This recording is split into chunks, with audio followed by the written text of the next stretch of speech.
Welcome to this concept explainer brought to you by CBSE Scholab of profsam.com. आज हम atoms unit का एक बहुत ही इम्पॉर्टेंट और इंटरेस्टिंग टॉपिक समझने वाले हैं, de Broglie's explanation of bourse second postulate of quantization. और वादा है कि इस डिस्कशन के बाद ये कॉन्सेप्ट आपके दिमाग में हमेशा के लिए लॉक हो जाएगा। चलिए शुरू करते हैं। अच्छा, एक सवाल से शुरू करते हैं। हम सब ने इलेक्ट्रॉन माइक्रोस्कोप के बारे में सुना है ना, जो चीजों को लाखों गुना बड़ा करके दिखा सकता है, एटम्स तक। हाँ, बिल्कुल सुना है। तो कभी सोचा है कि ये एक नॉर्मल लाइट वाले माइक्रोस्कोप से इतना ज्यादा पावरफुल क्यों होता है? ये तो सोचा है। शायद उसमें बहुत ज्यादा एडवांस्ड और महंगे लेंसेज लगे होते होंगे। लेंसेज तो हैं, पर असली जादू लेंसेज का नहीं है। असली सीक्रेट ये है कि वो माइक्रोस्कोप रोशनी यानी लाइट वेव्स का इस्तेमाल करता ही नहीं है। तो फिर वो इलेक्ट्रॉन्स की वेव्स का यूज करता है। इलेक्ट्रॉन्स की वेव्स, ये थोड़ा अजीब है। हमने तो हमेशा पढ़ा है कि इलेक्ट्रॉन एक पार्टिकल है, एक छोटी सी बॉल जैसा। उस पार्टिकल की वेव कैसे हो सकती है? बिल्कुल सही सवाल। और इसी अजीब बात में आज के टॉपिक का पूरा राज छुपा है। यही तो साइंस का सबसे बड़ा आहा मोमेंट था। चलिए इस पजल को सॉल्व करते हैं। देखो, सबसे पहले सीन को समझते हैं। नील्स बोहर ने एटम का एक जबरदस्त मॉडल दिया था। हाँ, उनका मॉडल काफी कुछ एक्सप्लेन कर रहा था। पर उस मॉडल में एक बहुत बड़ी अजीब सी शर्त थी। हाँ, उनका सेकंड पोस्टुलेट कि इलेक्ट्रॉन सिर्फ कुछ खास फिक्स्ड ऑर्बिट्स में ही घूम सकता है, हर किसी ऑर्बिट में नहीं। एग्जैक्टली। और उन्होंने कहा कि इन ऑर्बिट्स में इलेक्ट्रॉन का एंगुलर मोमेंटम यानी MVR h2 पाई का इंटीग्रल मल्टीपल ही होगा। मतलब 1h2 पाई, 2h2 पाई, 3h2 पाई। बीच का कुछ नहीं, जैसे 1.5 या 2.7। वो अलाउड नहीं था। हाँ, अब ये रूल काम तो कर रहा था। इससे हाइड्रोजन स्पेक्ट्रम वगैरह सब एक्सप्लेन हो रहा था। तो इसमें प्रॉब्लम क्या थी? प्रॉब्लम व्हाट नहीं थी, वाई थी। जब लोगों ने बोहर से पूछा ऐसा क्यों होता है, इलेक्ट्रॉन्स को कैसे पता कि सिर्फ इन्हीं ऑर्बिट्स में घूमना है, तो बोहर के पास इसका कोई लॉजिकल एक्सप्लेनेशन नहीं था। ये एक रूल जैसा लगता था जो बस होता है कहकर मान लिया गया था। अच्छा, तो ये एक रूल था जिसका कोई रीजन नहीं पता था, एक अजम्पशन जैसा। बिल्कुल। और साइंस में बस होता है से काम नहीं चलता, हमें क्यों जानना होता है। और इस क्यों का जवाब दिया एक young French physicist Louis de Broglie ने, एक ऐसे आइडिया के साथ जो उस समय बिल्कुल पागलपन लगता था। क्या आइडिया था? उन्होंने कहा, क्या हो अगर हर चलता हुआ पार्टिकल सिर्फ पार्टिकल ना हो, बल्कि उसके साथ एक वेव भी जुड़ी हुई हो। मतलब एक चलती हुई क्रिकेट बॉल के साथ भी एक वेव है, और मेरे, आपके, हम सब के साथ। हाँ, उनके हिसाब से बिल्कुल। फर्क सिर्फ इतना है कि क्रिकेट बॉल जैसी भारी चीजों की वेव इतनी छोटी होती है कि हम उसे डिटेक्ट ही नहीं कर सकते, पर इलेक्ट्रॉन जैसे हल्के पार्टिकल्स के लिए ये वेव बहुत इंपॉर्टेंट होती है। ओके, ये कॉन्सेप्ट तो थोड़ा माइंड बेंडिंग है, पर इससे बोहर की वो ऑर्बिट वाली पहेली कैसे सुलझी? इसके लिए एक बहुत सिंपल एनालॉजी लेते हैं। एक गिटार की स्ट्रिंग इमेजिन करो। ठीक है।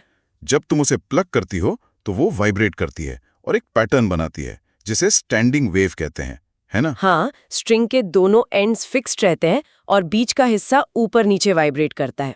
करेक्ट। अब इमेजिन करो कि तुमने उस गिटार स्ट्रिंग को सीधा नहीं बल्कि एक सर्कल में बांध दिया है, एक रबर बैंड की तरह, और अब तुम उसे वाइब्रेट करती हो। तो वो सर्कल में वाइब्रेट करेगी? हाँ, पर क्या हर तरह की वाइब्रेशन पॉसिबल है? सोचो, वेव सर्कल में घूम रही है। एक चक्कर पूरा करने के बाद जब वेव अपने स्टार्टिंग पॉइंट पर वापस आएगी तो उसे खुद से मिलना पड़ेगा। अच्छा। अगर वेव का ऊपर उठा हुआ हिस्सा यानी क्रेस्ट वापस आकर दूसरे क्रेस्ट से मिलता है तो वो और स्ट्रांग हो जाएगी, वेव जिंदा रहेगी। और अगर ऐसा ना हो तो? मान लीजिए एक चक्कर में 2.5 वेव्स बन रही हैं, तो जब वेव घूमकर वापस आएगी तो क्रेस्ट यानी ऊपर वाला हिस्सा ट्रफ यानी नीचे वाले हिस्से से टकराएगा, और प्लस और माइनस की तरह वो एक दूसरे को कैंसिल कर देंगे। एग्जैक्टली। इसे कहते हैं डिस्ट्रक्टिव इंटरफेरेंस। वेव अपने आप को ही खत्म कर देगी, वो वाइब्रेशन एग्जिस्ट ही नहीं कर पाएगा। ओह, तो उस सर्कुलर स्ट्रिंग पर सिर्फ वही वाइब्रेशन पैटर्न्स स्टेबल रहेंगे जिनमें पूरी पूरी वेव्स फिट हो रही हैं, जैसे 1 वेव या 2 वेव्स होल नंबर्स में। बिल्कुल, तुमने पूरा कॉन्सेप्ट पकड़ लिया। डी ब्रॉगली ने यही कहा, इलेक्ट्रॉन न्यूक्लियस के चारों तरफ जो घूम रहा है वो पार्टिकल तो है, पर उसकी वेव भी है, और वो वेव उसी सर्कुलर गिटार स्ट्रिंग की तरह बिहेव करती है। इलेक्ट्रॉन सिर्फ उन्हीं ऑर्बिट्स में स्टेबल रह सकता है जहां उसकी वेव एक पूरा चक्कर लगाकर खुद से इन सिंक में मिले। वाओ! तो ऑर्बिट्स का फिक्स्ड होना कोई अजीब रूल नहीं, बल्कि इलेक्ट्रॉन वेव के जिंदा रहने की एक जरूरी शर्त है। एक मजबूरी है। परफेक्ट। अगर वेव पूरी फिट नहीं होगी तो वो सुसाइड कर लेगी, यानी डिस्ट्रक्टिव इंटरफेरेंस से खत्म हो जाएगी। ये तो कमाल का आइडिया था। है ना? अब इसका एक मेंटल पिक्चर बनाओ। सेंटर में न्यूक्लियस है, उसके चारों तरफ इलेक्ट्रॉन की वेव एक लहर की तरह घूम रही है। अगर वेव का घेरा मतलब सर्कमफेरेंस ऐसा है कि वेव का आखिरी हिस्सा उसके शुरुआती हिस्से से आकर परफेक्टली मिल जाता है, तो वो ऑर्बिट स्टेबल है, इलेक्ट्रॉन वहां रह सकता है, वरना नहीं। ये तो काफी क्लियर हो गया। तो इस एनालॉजी को अब हम फिजिक्स की लैंग्वेज और फॉर्मूला से कैसे जोड़ेंगे? चलो अब देखते हैं कि एनसीईआरटी में इसे मैथमेटिकली कैसे लिखा गया है। जरा एनसीईआरटी का सेक्शन 12.6 पढ़ो, जहां ये कंडीशन दी है। ठीक है, पढ़ती हूँ। For an electron moving in nth circular orbit of radius Rn, the total distance is the circumference of the orbit, 2 pi Rn. Thus, for a standing wave, the circumference must be an integral multiple of the de Broglie wavelength lambda. और नीचे formula दिया है 2 pi Rn is equal to n lambda, where n is equal to 1, 2, 3. ठीक है, ये तो सीधी सीधी हमारी guitar string वाली बात है। सर्कमफ्रेंस इक्वल टू n एक whole number times wavelength lambda. Simple. हाँ, पर बोहर का पोस्टुलेट तो एंगुलर मोमेंटम mvr के बारे में था। ये 2 pi r equal to n lambda उस mvr equal to nh 2 pi तक कैसे पहुंचा? हाँ, यही तो लिंक है। इसमें m और v तो कहीं है ही नहीं, और ये लैम्डा किसके बराबर होता है? यही डी ब्रोगली का मास्टर स्ट्रोक था। उन्होंने एक इक्वेशन दी जो पार्टिकल वर्ल्ड को वेव वर्ल्ड से जोड़ती है। उन्होंने कहा हर पार्टिकल जिसकी मोमेंटम p है उसके साथ जुड़ी वेव की वेवलेंथ होगी lambda equals hp। Lambda equals hp। हाँ, जहां h प्लैंक्स कांस्टेंट है और p है पार्टिकल का मोमेंटम यानी मास times velocity, p equals mv। Okay, lambda equals hp। अब समझ आ रहा है कि m और v कहाँ से आएंगे। चलो अब इस पजल के सारे पीसेस को जोड़ते हैं बिल्कुल आराम से। पहली शर्त क्या थी स्टेबल ऑर्बिट के लिए? सर्कमफेरेंस में पूरी वेव्स फिट होनी चाहिए, यानी 2 pi r equals n lambda. Perfect. अब दूसरी बात, डी ब्रोगली ने लैम्डा की वैल्यू क्या बताई? लैम्डा इक्वल्स hp और p होता है mv, तो लैम्डा इक्वल्स hmv। ग्रेट। अब बस इतना करना है कि लैम्डा की ये वैल्यू पहली इक्वेशन में डाल देनी है। तो 2 pi r equals n lambda क्या बन जाएगा? वो बन जाएगा 2 pi r equals n hmv। Exactly. अब इस इक्वेशन को थोड़ा सा रीअरेंज करो। जो mv नीचे राइट साइड में है उसे ऊपर लेफ्ट साइड में ले आओ। ठीक है, mv को 2 पाई r से मल्टीप्लाई किया, और जो 2 पाई ऊपर लेफ्ट में है उसे नीचे राइट में ले जाओ। क्या मिला? mv उधर में आया तो mvr बन गया लेफ्ट में, और 2 पाई इधर नीचे आया तो राइट में nh 2 पाई हो गया। अरे mvr इक्वल्स टू nh 2 पाई। ये तो सीधा बोहर का सेकंड पोस्टुलेट है। देखा? जो चीज बोहर के लिए एक अजम्पशन थी, एक एडहॉक रूल था, वो डी ब्रोगली की वेव थ्योरी से कितनी नेचुरली और लॉजिकली प्रूव हो गई। कमाल है, एक मिस्ट्री सॉल्व हो गई। होप यहां तक सब क्लियर है। This concept explainer is from profsam.com, that is profsam.com। इसको हम एक सिंपल एग्जांपल से कंफर्म भी कर सकते हैं।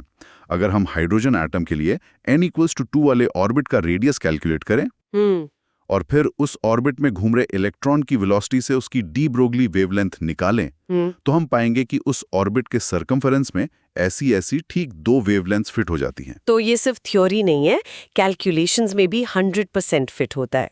हाँ, और इस आइडिया का असर बहुत गहरा हुआ। इसी वेव पार्टिकल डुअलिटी ने आगे चलकर क्वांटम मैकेनिक्स की नींव रखी, जिसे अरविंद श्रोडिंगर जैसे साइंटिस्ट ने और आगे बढ़ाया। समझ गई। ठीक है, कॉन्सेप्ट तो समझ आ गया, पर यहाँ कुछ ऐसी कॉमन गलतफहमियां हैं जिनकी वजह से एग्जाम में स्टूडेंट्स के मार्क्स कट जाते हैं। हाँ, ये जरूर बताइए, साइलेंट किलर्स होते हैं। सबसे बड़ी गलती नंबर 1, स्टूडेंट्स सोचते हैं कि डी ब्रोगली के बाद अब इलेक्ट्रॉन पार्टिकल नहीं रहा, वो सिर्फ एक वेव बन गया है। अच्छा, हाँ, ये तो हो सकता है क्योंकि हम वेव की बात कर रहे हैं इतनी देर से। पर सही ये है कि इलेक्ट्रॉन में वेव पार्टिकल डुअलिटी होती है। वो पार्टिकल भी है और वेव भी है। ये आइदर और का केस नहीं, बोथ का केस है। ओ, तो मतलब उसके दो अलग-अलग रूप हैं जो अलग-अलग टाइम पर दिखते हैं। बिल्कुल।